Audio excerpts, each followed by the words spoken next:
রুকুতে চলে গিয়েছেন। এমত অবস্থায় একজন মুসল্লি জামাতে শরিক হওয়ার জন্য তুমুল দৌড় দিলেন, ম্যারাথন দৌড় দিলেন। তো মসজিদের থাই গ্লাস তো লাগানো ছিল, যেহেতু এসি চালু ছিল, তো উনি থাই গ্লাসও একই সাথে খুলতেছেন এবং ভিতরে যাওয়ারও চেষ্টা করতেছেন এট এ টাইম। মানে এত দ্রুততা ছিল তার মধ্যে যে উনি গ্লাসেও খুলতেছেন, ভেতরেও যাচ্ছেন, এমন অবস্থা। তো গ্লাস আর উনি খুলে সারতে পারলেন না, ওনার বডি ভেতরের দিকে চলে যাচ্ছিল। এমত অবস্থায় তার বডির চাপে গ্লাসটা থাইটা খুলে, ফ্রেম থেকে খুলে ফ্লোরে বিছিয়েই পড়ে যায়।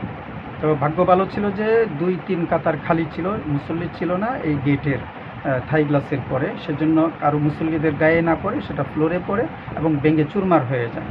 যাই হোক, এতে যারা মুসল্লি ছিলেন, নামাজে রত ছিলেন, তাদের অনেক কেউ নামাজ ছেড়ে দিয়েছেন, কেউ আতঙ্কে নামাজ না ছাড়লেও ভীত হয়ে উঠেছেন।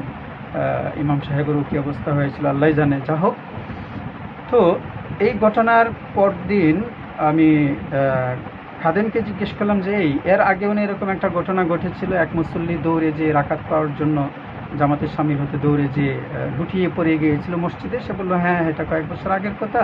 বুড়া লোকটা ছিল না? আমি বললাম যে বুড়া কি যুবক তা মনে নেই, কিন্তু এটা মনে আছে যে একজন লোক দৌড়ে যে জামাতে শরিক হওয়ার জন্য দৌড়ে যেতে যাওয়া অবস্থায় লুটিয়ে পড়ে গিয়েছিল, উপুর হয়ে পড়ে গিয়েছিল মসজিদে। বললো হ্যাঁ, সেটা বৃদ্ধ লোক ছিল। তো এই যে এছাড়াও আমি দেখি রাস্তায় কাউকে দেখি যে জামাত শুরু হয়ে গিয়েছে, আমরা হেঁটে হেঁটে যাচ্ছি, কাউকে দেখি যে মার্চ করে একদম এইভাবে মার্চ করে, কেউ দৌড়ে হুড়মুড় করে যাচ্ছে যে জামাত শুরু হয়ে গিয়েছে।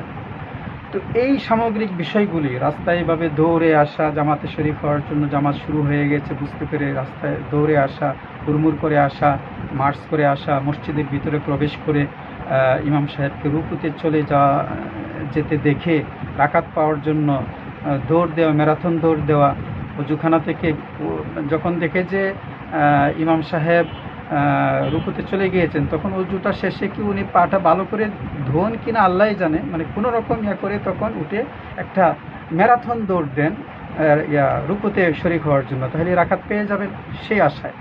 তো এই যে বিষয়গুলোর ব্যাপারে আসলে ইসলামী নির্দেশনা কি? আল্লাহ রাসূল সাল্লাল্লাহু আলাইহি সাল্লাম সম্পূর্ণরূপে এগুলো নিষেধ করেছেন। তিনি বলেছেন জামাতে শরিক হওয়ার জন্য রাস্তায় দৌড়াদৌড়ি করে হুড়মুড় করে আসা যাবে না, এবং মসজিদে ঢুকে রাকাত পাওয়ার জন্য দৌড় দেওয়া যাবে না, বরং সবসময় যেভাবে চলাফেরা করেন সেই স্বাভাবিক গতিতে হেঁটে আসতে হবে, হেঁটে আসে জামাতে শরিক হতে হবে। রাকাত চলে যাক, তারপর আরেকটা রাকাত থাকতে পারে।